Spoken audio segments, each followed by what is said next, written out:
continuar falando sobre o caso do deputado cassado Alexandre Ramagem. Eu convido agora para participar da nossa conversa o senador Jorge Seife, do PL de Santa Catarina, aliado aí do ex-deputado Alexandre Ramagem. Senador, seja muito bem-vindo. Já agradeço a participação do senhor por aqui e muito bom dia. Bom dia, Neila, bom dia, Felipe, bom dia a todos os ouvintes do Contexto Metrópolis. Obrigado pela oportunidade, que bom que hoje deu certo, nós poderemos falar. Ótimo, muito bom mesmo, estou muito feliz. Olha só, vamos logo entender essa situação. A gente discutiu bastante aqui a situação fática e agora a gente quer entender de que fato os aliados, de que forma os aliados e a direita querem ajudar a Ramagem nesse momento a permanecer nesse asilo nos Estados Unidos, de que forma é possível uma ajuda política do Brasil, uma possível interferência dos parlamentares para que esse asilo continue acontecendo por lá. Muito se ouviu, ontem primeiro a gente ouviu que foi apenas uma infração de trânsito, depois um visto vencido. Então, conta pra gente hoje como é que ele está de fato, o que de fato aconteceu, porque a gente ouviu inclusive versões da Polícia Federal e de que forma a política brasileira de direita vai poder ajudá-lo por lá. Neila, na verdade, o Ramagem, quando foi com sua família para os Estados Unidos, ele já entrou com pedido de asilo político. Só que vocês sabem, todo o processo de asilo, ele é muito demorado. Ele é burocrático, tem uma série de comprovações, tem uma série de investigações que os órgãos de Estado americanos eles precisam investigar. E tem fila também. Ou seja, muitas pessoas do mundo inteiro vão para os Estados Unidos e entram com pedido de asilo, ou seja, existe uma fila muito grande. O que nós fizemos ontem, a oposição, enviamos para a Embaixada Americana uma manifestação explicando o contexto político.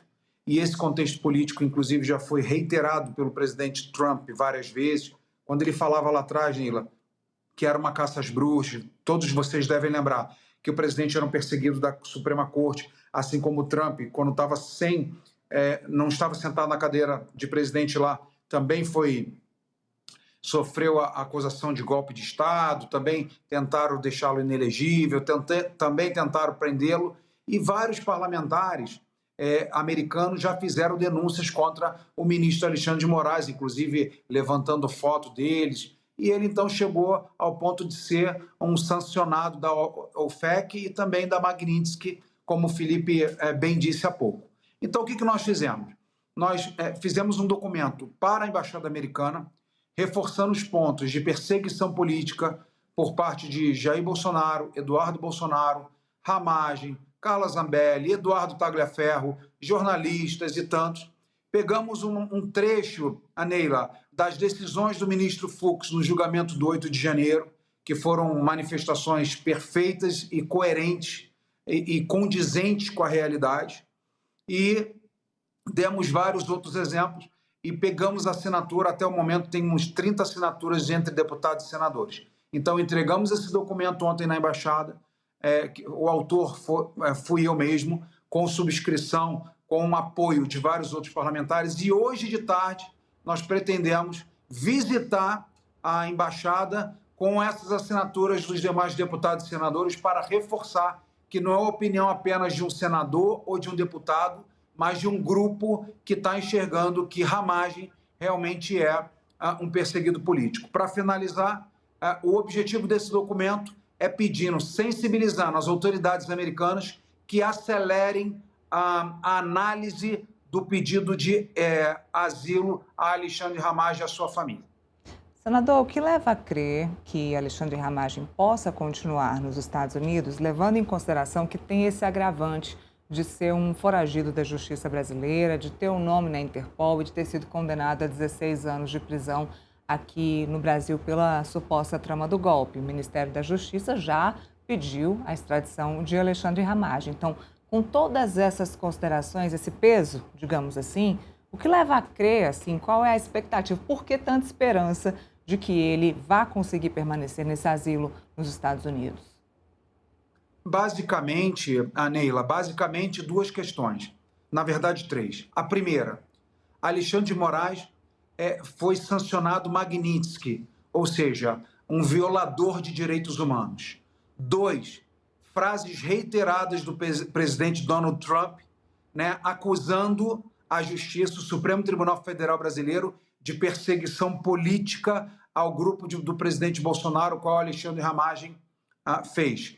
Terceiro, entendendo que já existe um processo de pedido de asilo político por parte dele, ainda que ele tenha cometido uma infração, o pedido já está feito, ele está aguardando no país pelo deferimento ou indeferimento.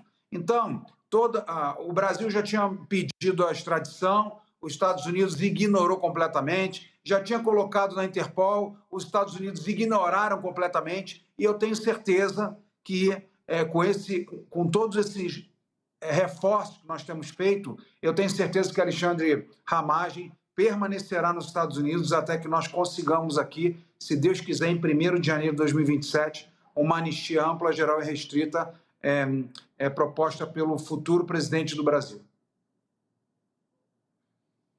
Felipe, sua pergunta para o senador, por favor. Bom dia. Senador, eu queria saber o seguinte, quando você foi protocolar esse pedido de asilo político do Ramagem, você chegou a conversar com o embaixador?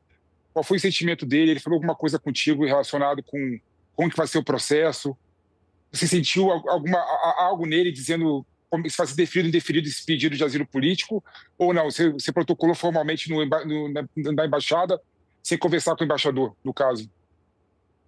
Na verdade, como é um assunto, Felipe, muito bom conversar contigo outra vez. Nós conversamos em outra emissora.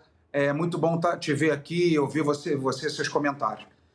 Felipe, na verdade, foi muito de surpresa. Eu acordei ontem com a notícia da detenção e não prisão, temos que deixar isso muito claro, da detenção para verificação de documentos de Ramagem, e rapidamente eu e minha equipe aqui no Senado começamos a preparar esse documento. Então, eu não pedi nenhuma audiência nem nada. O que nós pretendemos fazer hoje, através da nossa liderança da Câmara, foi pedido uma audiência lá com o encarregado de serviços da embaixada. Nós estamos sem embaixador aqui em Brasília. Então, nós pedimos para conversar com ele, para sentir, então, essa temperatura que você está questionando, com toda a razão, e também entregar as subscrições ao pedido de celeridade, a análise do Ramagem, que está protocolada junto às instituições americanas de asilo político. Quando você fala e enfatiza a questão da detenção, eu queria que o senhor explicasse para quem está nos assistindo qual a importância dessa diferenciação, mais nos Estados Unidos do que aqui, de detenção para prisão. A detenção, Neila, ela serve para verificação do status do imigrante americano. Ou seja, o ICE, que é a Polícia de Imigração, pega a pessoa, coloca em detenção, fala, aguarde aqui, que eu vou ver se você não é um ilegal, eu quero ver se seus documentos não são falsos, eu quero ver se você já cometeu algum crime, eu quero ver se tem alguma acusação, por que você está nos Estados Unidos? Ou seja, está detido. Prisão é outra coisa. É assim, o Ramagem, você está ilegal, você cometeu crime, você é um imigrante não desejado aqui, você está preso até que eu te deporte. Então, são dois cenários, Neila, completamente diferentes. Ele está em detenção, ou seja, realmente está com a sua liberdade cerceada, para verificação se realmente ele entrou, né, com um pedido de asilo político, realmente se ele não cometeu nenhum crime nos Estados Unidos. Então, toda essa verificação nós chamamos de detenção pela Polícia de Imigração. Se ele for preso, aí realmente, que eu não acredito, e estamos trabalhando para que isso não ocorra, se ele for preso, é para ser, então, extraditado para o Brasil. A direita no Brasil, ela acredita que, a depender do resultado das eleições no Brasil, agora em 2026, ainda é possível que Donald Trump reverta essa questão da Magnitsky voltada ao ministro Alexandre de Moraes? Existe essa expectativa? Neila, eu não tenho mais essa expectativa. Eu confesso a vocês que nós todos ficamos muito decepcionados, porque eu nunca vi um ex-violador de direitos humanos. Você já viu algum ex-violador de direitos humanos? Eu vejo violadores, são sancionados e dali não saem mais até que cumpram os seus crimes, né, com alguma pena. Agora, colocou, depois conversou com Lula, depois que negociou terras raras, questões econômicas, provavelmente o presidente Lula, que negociou, então ele virou de violador de direitos humanos agora para defensor da democracia. Então foi uma decepção muito grande para nós, porque quando foi imposto a Magnitsky para Alexandre de Moraes, nada mais foi um resultado do que os próprios parlamentares americanos já vinham denunciando, o que o próprio Donald Trump vinha denunciando da perseguição. Então, nós até hoje não entendemos esse movimento, senão, logicamente, por interesses econômicos, e o presidente dos Estados Unidos está correto em defender os interesses econômicos deles, mas eu não tenho nenhuma esperança e nem conto com isso de colocar mais Magnitsky que ninguém. Eu acho que aqui dentro nós precisamos fazer o nosso trabalho, eleger nossos senadores, eleger nossos deputados, eleger nosso presidente da República, para então realmente retomar o Brasil e governar da forma que nós acreditamos que seja a forma correta. Felipe, sua pergunta, por favor. Você tem um ponto que eu acho interessante nessa narrativa toda entre direita e esquerda, entre base governista e oposição, é esse tal trocadilho, né, de detenção e prisão, né? No caso, por exemplo, de detenção pelo ICE, né, você não ter os documentos imigratórios, os Estados Unidos pode expulsar de imediato do Brasil depois que você passar pelo tribunal migratório. Ou seja, para o Ramagem, é muito pior, nesse caso concreto, ser uma detenção. Por quê? Porque pelo ICE, porque ele pode, a qualquer momento, passando pelo tribunal migratório, ir para o Brasil, chegando no Brasil, ter pedido de prisão contra ele, pode ser preso de imediato, do que o processo de extradição, que demora anos, né? Até porque tem que verificar na Justiça dos Estados Unidos se compatibiliza um crime com outro no Brasil e nos Estados Unidos, se seguir o rito legal, teve devido processo legal, ou seja, é muito mais demorado a extradição do que, no caso, o processo de detenção que gera a deportação, que pode ser de imediato. Então, para o Ramagem, é muito mais grave, nesse caso concreto, você ser detido por conta de questões imigratórias. Aí eu queria que você explicasse, na sua opinião, como seria essa detenção. Seria como se fosse a urgência de custódia no Brasil, que a oposição tanto critica? Seria como se fosse algo nesse sentido? Na verdade, Felipe, você tem razão nas suas palavras, eu concordo contigo. No entanto, o ICE, antes de fazer uma deportação, antes de iniciar qualquer processo, eles verificam. Porque quando eles deteram o Ramagem por falta de documentação em dia, que o passaporte dele venceu em março, o visto de turismo venceu em março desse ano, e logicamente que ele não tem como renovar, então ele falou, não, mas eu tenho um processo de asilo político em andamento. Então vamos verificar. Só que enquanto nós verificamos, você fica em detenção. Então eu estou muito tranquilo, porque os Estados Unidos, Felipe, é um país sério, é um país que respeita ritos, respeita a lei, vão ver que ele tem um protocolo, vão ver que ele conta toda a história, vão relembrar, ou seja, mas agora esse é o nosso ofício para a Embaixada Americana, reforçando que ele foi para lá justamente para não sofrer uma perseguição, como Jair Bolsonaro hoje é um preso político, infelizmente está na Suprema Corte e tantos outros. Então, eles pegam para verificar, vão ver que o que ele está falando, que ele tem um processo para o asilo político ativo, aguardando julgamento, aguardando análise, e tenho certeza que ele será liberado, Felipe. Lembrando, se vocês puderem me dar mais um minutinho para uma explicação, a Constituição reza que o parlamentar, para ser afastado, para perder o cargo, Neila, ele precisa passar pela Câmara. O Ramagem teve quase 320 votos, se não me falha a memória, o Felipe pode me ajudar, que é um quórum mais do que suficiente para emenda constitucional, para a PEC.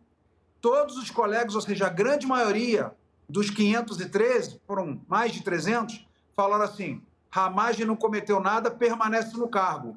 E o Supremo Tribunal Federal, mais uma vez, se interferindo no legislativo, foi lá e rasgou a decisão da Câmara, rasgou a decisão de Hugo Mota, trouxe para o Supremo e tiraram o cargo de Ramagem. Então, nós temos uma série de arbitrariedades. Eu não estou falando, Neila, da minha opinião, eu estou falando do que está escrito na Constituição, o qual o Supremo Tribunal Federal deveria guardar, zelar, proteger. E hoje eles interpretam como eles querem. Se é alguém da direita, eles interpretam para arrebentar a pessoa. Se é uma pessoa da esquerda, aí eles interpretam de forma que alivia a barra. Então, infelizmente, essa é a nossa sensação, e é a sensação de praticamente 70% dos brasileiros que responderam hoje. Tem uma pesquisa na internet de um outro veículo mostrando que 70% não confiam mais na Suprema Corte Brasileira devido a tudo que nós temos visto, ou seja, já não é mais a oposição.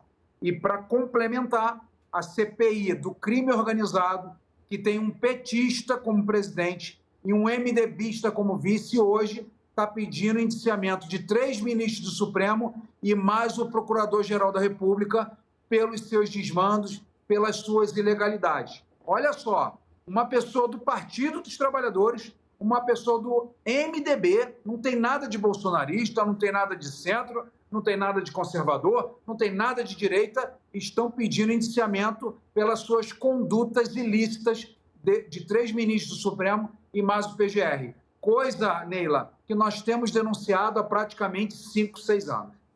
Senador, tem sessão do Congresso marcada agora para o dia 30 para tratar do veto aí do PL da dosimetria. Existe alguma expectativa sobre o PL da dosimetria? E quando eu falo expectativa, é justamente a expectativa de trazer de volta essas pessoas que estão asiladas, que estão fora do país. A gente fala de Eduardo Bolsonaro, a gente fala aí do Ramagem, de tantas outras que estão fora, aguardando aí a possibilidade de voltar para o seu país. Qual a expectativa real hoje, quando a gente fala de PL da dosimetria? Neila, nós é um remédio que nós queríamos ter um remédio chamado anistia. Primeiro que nós entendemos que não houve golpe nenhum. Golpe sem arma, golpe sem tanque, golpe sem morte, sem sequestro, sem milícia. Não existe golpe de velhinhas, senhoras, crianças com algodão doce, com Bíblia e com bandeira na mão. Nós sabemos que esse golpe é um golpe fantasioso na cabeça dos ministros do Supremo Tribunal Federal. Só tivemos um voto contra, que foi o do Fux, que foi o único voto lúcido. O resto foram votos de pessoas que estão fora. Mas tudo bem. Então, já que nós não tivemos condições, não tivemos votos suficientes para aprovar a anistia, o remédio nesse momento, que já reduz a pena de muitas pessoas voltam para casa. Você está falando aí com propriedade, vem pessoas de volta da Argentina, do Uruguai, do Chile, do Peru, dos Estados Unidos, da Europa, pessoas que estão fugindo longe de seus pais, longe de seus filhos. Então, a dosimetria é o remédio possível. Eu diria, Neila, que é o primeiro degrau. Nós queríamos anistia, não foi possível. Então, é melhor dosimetria ou nada? É melhor dosimetria. Inclusive, a Débora do batom, a arma que ela usou no golpe armado foi um batom, né? Que isso virou um escândalo. Ela é o símbolo desse escândalo, né?